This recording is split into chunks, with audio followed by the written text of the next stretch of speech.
but I'm going to try, if anything, to pursue the conversation that Joshana started very humbly, and try to add another element of maybe provocation, because I think one of the questions that you asked us is, this conference is also about bringing different perspectives, different points of views to the table.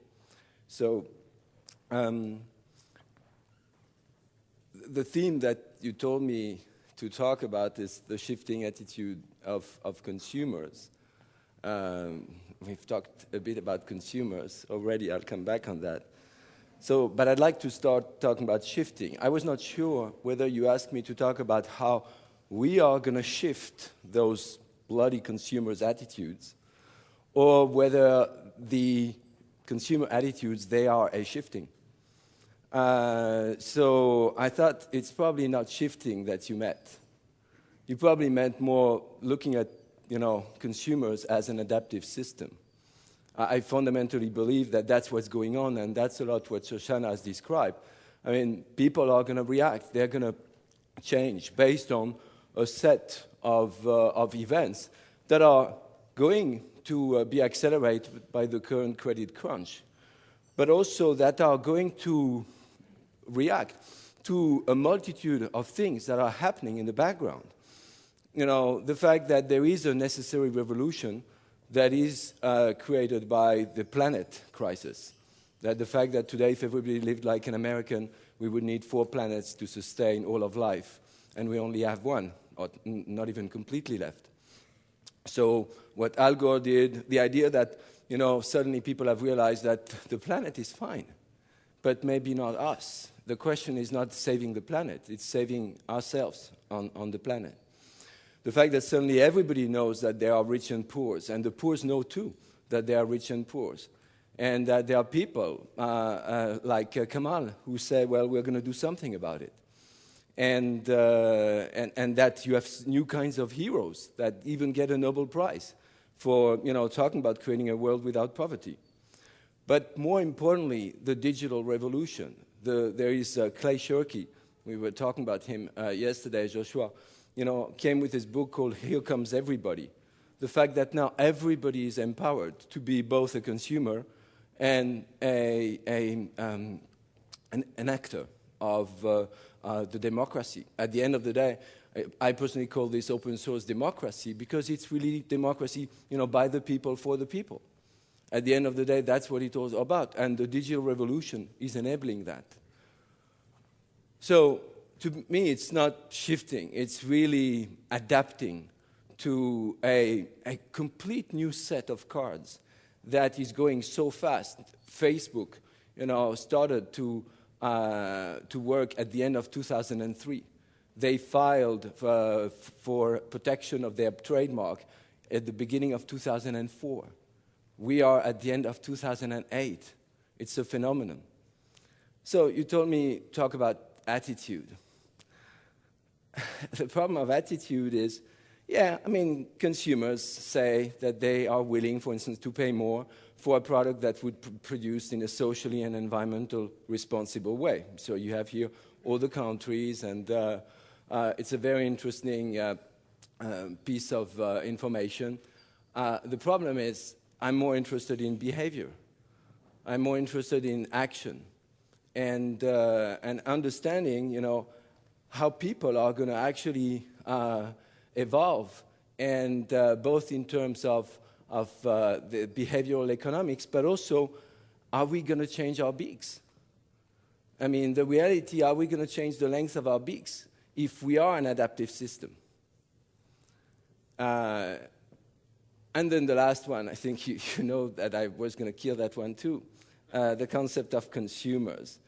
So consume, according to a tool that didn't exist a while ago, Wikipedia, which is not accepted in many institutions, but which is what our kids use as reference most of the time. So consume comes from consumere, to use up, eat, waste. That's the definition in the Wikipedia. Actually in the etymology online dictionary. It comes from, intensity of taking, buying, taking. And the economic sense of consumers, as the opposite of producer, is something that only happened in 1746. And that was, I'm not going to go back, completely made mass in the last century.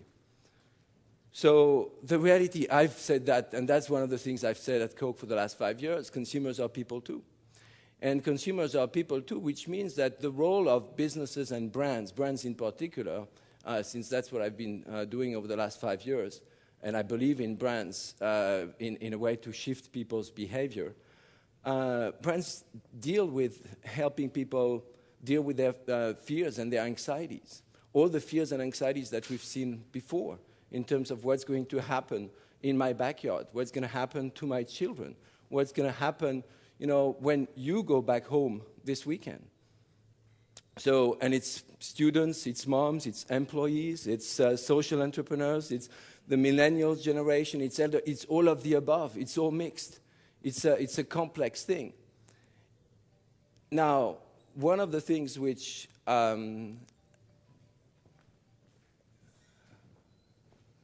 that I've always pushed very strongly at Coca-Cola, and it's not because of Coke, it's because of, it's a personal belief, is that the purpose of our lives at the end of the day is to be happy.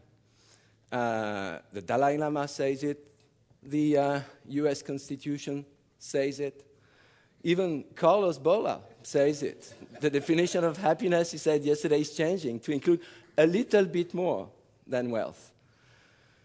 There is even a world map of happiness. And so the question that I think we need to address when we think about people is, are they happy with the current model? And if you look at the, and this is US data, if you look at the personal income growth over the last 70 years, and you look at the percentage of very happy people, I mean, there is a disconnect. One grew threefold, the other one, is flat.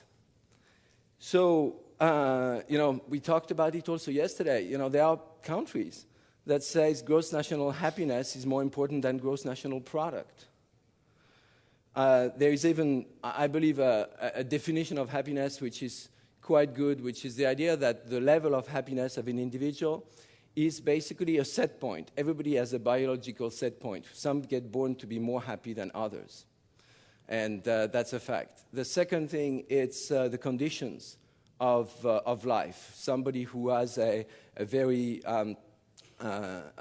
easy life in his family as opposed to somebody who loses his parents, loses his kids. I mean, you have conditions in your life that occur. But then there are the voluntary activities, the things you choose to do, not the things that are imposed on you. And the things that you say, I'm going to do this, and then you have that happiness of accomplishment. So the question that's going to happen now is, do we need everything that we consume? And is there a way to live a happier life by having a bigger impact on the world? At the end of the day, people, in order for them to be really happy, consumers, need to also have a sense of living an existence, of being in sync with who they want to be and what they do every day. And I think that the statistics that Shoshana mentioned about how people today react to work, and I had heard these statistics before. I mean, they're incredible to think that 80% of the workforce today is actually not in sync with the company mission and vision that they're working for. So that's going to shift completely the paradigm, because those people are consumers too. And if they're not in sync with that, that's going to be something they carry in their personal life. So we talked about shifting attitudes of consumers, and I really believe that it's more about adaptive behavior of people. And the kind of provocation I wanted to bring in that conversation in just 10 minutes was, I'd like to leave it with two questions. One question, which is the best way to looking at the way you lived your life? How much is that person worth? or he had a rich life. I love these two abuse of words borrowed from capitalism, because when you reduce a person to how much he's worth, it's a pretty nasty thing. But when you say he had a rich life, it's a beautiful utilization of richness. And it's about his accomplishment, it's about his character, it's about his relationship, it's about his legacy. And so I think that we are going to see a shift indeed in people's behavior, because people now can participate in changing the world. They can participate in changing their communities. They can participate in changing the life around them. And we are going to see more and more of that participatory capitalism, where people are all going to be both players and actors, and they're going to be on all the sides of the equation. So I just wanted to add a little bit of provocation to the equation, more than trying to give you a full education on consumers, because I believe it's more important to take one thing from this: they are people too. Thank you, Chris. Thank you very much. Perfect. So let's see what you've provoked. Reactions to Marc's perspective. Yeah, Joel. I think it's very interesting what you presented, and it reminded me in some ways of the shift of power that's going on, because what you're describing is the movement from, and Shoshana too, the movement from consumer, exogenous to the process, to integral to the process as individual, represents a tremendous shift in power. Maybe the first instance, at least in the US, that we've seen has been through the Obama campaign, where you have, in fact, individuals contributing small amounts of money to making a power shift in the country happen on a tremendous scale, so much so that funds were not required from the government in order to run. That's a power shift as well. Now, the implications I'm not sure of in terms of what that means, but when you have a movement from exogenous to integral, and from consumer to individual, and it gets reflected in the political process, that represents a very significant change in terms of the way things are actually going to be organized, because that will follow. And if I may, also of the way people are going to react to imposition. And I like very much the concept that Shoshana brought up of federation, because I think that people are going to react much more to a federated approach of how can I help you, to a imposition of I'm going to tell you what to do. And so it is definitely a global shift of power, which is, at the end of the day, there is also one question which I didn't want to put out there, but which is a difficult one for, all of us, which is that in 40 or 50 years from now, we won't be here. But the reality is our children will be here. And so the question is, this millennial generation is going to take the power, whether we participate or not, because they know that there are things that are actually coming, and they live in a completely different, completely integrated digital way, and they're all empowered.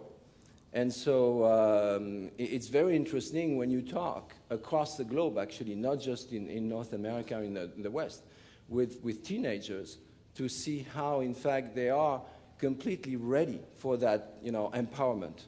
And they approach work in a completely different way. Once I said at Coke in front of an audience, we need to be ready to make sure that our children would want to work, in a company like this one. And the reality, it means that all the corporations need to think about that way. How do we bring not just the consumers, but the children, into, and it's much more cool to work at Google on a campus than work in a big corporation, in a big building where you don't have that open space. Sorry. I thought both yourself and Shana were incredibly clear in your views, but one of the angles that I would like both of your views on is, to what extent is the premise of this new I person, this new individual that you talk about, isn't there a certain environment necessary for this person to develop like that? And I mean education levels, economic development, access to technology. If the topic of this forum is emerging markets, let's maybe spend a bit of time on that. If you look at certain emerging markets like Brazil, or if you talk about India or China, there are many Chinas, and there are many parts of China where that education level, that economic development that is, if you want to be the hotbed for this new I, is just not there, or it's not going to be there in the next decade. Well, how does that fit into your views? Cristobal, that's why I wanted you to see that World Values Survey. Yes, you're absolutely right. Those values are incubated in a life of existential security. And so wealth is essential in that sense. Not that everybody has to be rich, but that there's enough existential security that one has moved beyond scarcity. And that's why you saw in those World Values Surveys maps, Africa as a region is behind in that whole movement. And that's the one region that is left out. But in every other region, when you look at the cohort analysis, every other region, you see the younger cohorts, those from 1980 onward, moving significantly toward that upper right-hand quadrant and moving in that direction. So is there variation? Yes. So obviously when you look at the Anglo world and you look at Western Europe and you look at Northern Europe, you look at the Western ex-communist countries, and even the Japan, China, the countries that they call Confucian, those 1980 plus cohorts are way over in the development of these values. Now, when you go into the countryside in Brazil, it's different. But when you go to Sao Paulo, and when you go to Rio, and when you go to the, Santiago, and when you go to Buenos Aires, it's all there. So it's city-driven in those countries? Well, it's not that it's city-driven. It's that in countries like that, in the Latin countries, wealth has been concentrated in those urban centers, right? So there still are. You go out into the provinces of Argentina, and if you're going to find, most of the scarcity that you encounter in the country is still there, and it's the existential security, but it's also the exposure to the connection. These are the Albanian kids. Think of the Albanian kids who were receiving MTV on the dustbin lids, in 1989, that were part of bringing down communism, in the Eastern Bloc, because you had kids who were already figuring out MTV and modern youth culture, and that fed kind of the underground that wasn't going to stand for those regimes. So there are different inputs into it. Existential security is very important, but we shouldn't underestimate how deeply these values are penetrating beyond the center of the global economy. Having said that, are there still places where the mass production model fits? Of course there are. Yeah, there are. And that's why, whether you're talking about Detroit or any of the big mass producing, that's why they all went to China. First, to get low-cost production, and second, to find the markets that weren't saturated yet for the stuff that they knew how to do. And it was those activities that bought them extra time in a dying model, right? Because the markets they were coming from were already saturated, wanted something new that nobody knew how to give them, and so it was easier to go find people who still wanted a Model T, so to speak. You want to respond, and then we'll take a comment from Carlos, and then we will need to move on. The comment I'll make on education is going to evolve. And again, education is going to evolve whether, some of the big institutions want or not. I mean, Bing told us about an anthropological, infusion into the business model in China that he's leading. There are lots of efforts where you're going to see an education that's going to actually prepare for that new model, and it's going to happen faster. There are several universities, I'm not going to, but that are actually working on that as we speak. And so, and there are even people who are going to change the model. I met a kid, 21 years, in Brazil, who told me, I want to change the education system in Brazil. 21-year-old. Chris, can I just add one tiny? No, I can't. One phrase. One phrase. Wearing lipstick in Tehran, just to say that it's very interesting to me meeting with women from the Middle East who are not privileged, not elite women, and I've heard them say, I want to be able to take off this robe, the burqa, whatever, because I want my real self. I want to be able to express my real self, right? That's a palpable sense of how deep and how far this mentality has traveled. Carlos is yielding the floor. Thank you, sir. And it's only because I want to get you to coffee break, and I also want a chance to get all of your opinions, and we're about to offer you a survey. Marc, thank you so much for that perspective.